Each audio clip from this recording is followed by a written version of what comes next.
Oh, what now? After thoroughly trampling the corpse of what used to be a beloved sci fi show about mankind's exploration of the universe in the 23rd and 24th centuries with the farcical Section 31, the creative geniuses over at Paramount are unleashing what appears to be Star Trek 90210, like a runny dump on the head of the once great franchise. We have trash, all right? Just trash. Star Trek used to be a mostly serious and mature attempt to portray a more evolved human society, thriving in a vast federation of planets amid alien species, often beset by enemy forces, but always unwavering in the face of any challenge that might arise, through adherence to a set of pseudo military rules and standards and the sheer conviction of the human spirit. And within the limits of those action and adventure limits, we did not accept the myth that the television audience has an infantile mind. We had an idea, and we had a premise. Thank you, and we still believe that.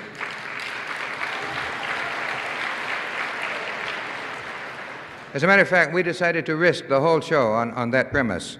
Looking at this, we did not accept the myth that the television audience has an infantile mind.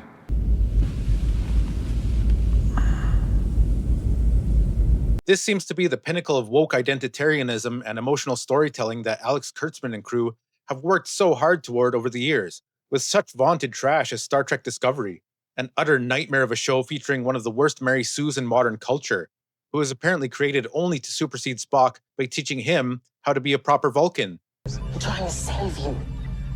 I'm trying to save all of you. Star Trek Picard, which saw the renowned captain and consummate diplomat go on an apology tour where he's belittled and berated, and ultimately winds up as some kind of undead golem in an android body. Oh, and 7 of 9 is a lesbian now, with what is possibly the most dislikable character this side of the Alpha Quadrant. Sheer fucking hubris. Or Strange New Worlds, which boils down to Star Trek cosplay with more retconning of Spock's character as he swoons over Nurse Chapel, with Kirk thrown in for good measure this time, along with musicals and fan-worshipping cartoon characters. Did I time travel? Okay, so is Ahura here? This is amazing. Wow. You guys are great, but is she here? I do not recall Commander Riker ever publicly showing irritation with his captain as you did a moment ago. No, sir. If you do not feel capable of carrying out this role, I will assign it to Commander LaForge and return you to tactical.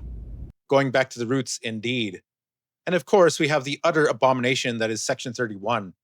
A jokey, half-aborted mess with some of the worst acting by an Oscar-winning actress you'll probably ever see, where nothing is taken seriously and the whole thing feels like a complete parody. I may slaughter you all at any moment. Is that a deal breaker? Nah. I can't speak to Lower Decks. I've never seen it, but I can tell it's not my thing. And that brings us to the peak. Peak woke, peak melodrama, peak dumb action, jokey, awkward characters just trying to find their way in the wide, crazy universe. Sometimes I feel invisible, but mostly awkward. Peak of the garbage heap. Star Trek has had plenty of messages and moral issues to explore, but it's never been woke. Not like now. There was always a subtlety to the storylines and messages being communicated, an exploration of problems and cultural differences that were presented in a mature, intelligent way, that didn't feel like someone was bludgeoning you with a bigot bat. Yes, there were some very pointed messages about racism and social inequality, but they were generally done in a manner that made sense to the world they inhabited, and were wrapped up in enough sci-fi and adventure so as to make them an entertaining watch. In short, it didn't feel like pandering. No, not every episode was perfect, and plenty fumbled, but the intent was always there. You see, people don't hate messages or explorations of social issues that might be relevant to today. They hate when said messages are rammed down their throats, like pretty much every modern-day franchise, show, or movie, where the Hollywood writers are either too stupid to do it in a creative and entertaining manner, or they're too ideologically captured. It's probably a combination of both. I mean, the people writing for modern Trek haven't even seen the fucking shows. Is it any wonder things have gone so astray? One look at the promotional material they've put out so far is more than enough to tell you where this thing's going. Take this thing. A female Jem'Hadar. You people are no fun at all. Glad I'm not a Jem'Hadar woman. There are no Jem'Hadar women. Need I say more? A race of shock troops bred in test tubes and hooked on Ketracel White as a control mechanism, with no female equivalent whatsoever, and here we have just that. They're probably going to come up with some bullshit excuse that's about as plausible as Michael Burnham retconning 50 years of established lore. You don't like that? Why not? Smells. Oh, yeah, I bet it does. She's always eating all that weird stew and roots and shit. Or how about the weakest looking captain to grace a starship chair yet? I don't mean physically, I mean presence, aura, charisma, some characteristic that immediately jumps out at you when you see the person in the uniform giving orders. Janeway was a total badass, and it didn't take you long to realize it. This lady? Is anybody listening? Man, why does everything have to be a full-on lesson in this place? Because it's a school, Caleb. Fire full spread. Bridge to the doctor. Doctor, report. Not so much. Maybe I'm being hard on her. She is kind of a school teacher, but this is no ordinary school. It's Starfleet Academy, where future officers are made, where the most skilled humans and aliens across hundreds of worlds come to be forged into capable, respectful, and responsible crew members in a pseudo-military organization. You've got the least Klingon-feeling Klingon ever, with some pretty terrible line delivery. A warrior does not let a friend face danger alone. And, oh yeah, he likes dresses. Yeah, there were a couple appearances of men in dresses briefly in TNG Season 1, which was quickly dropped.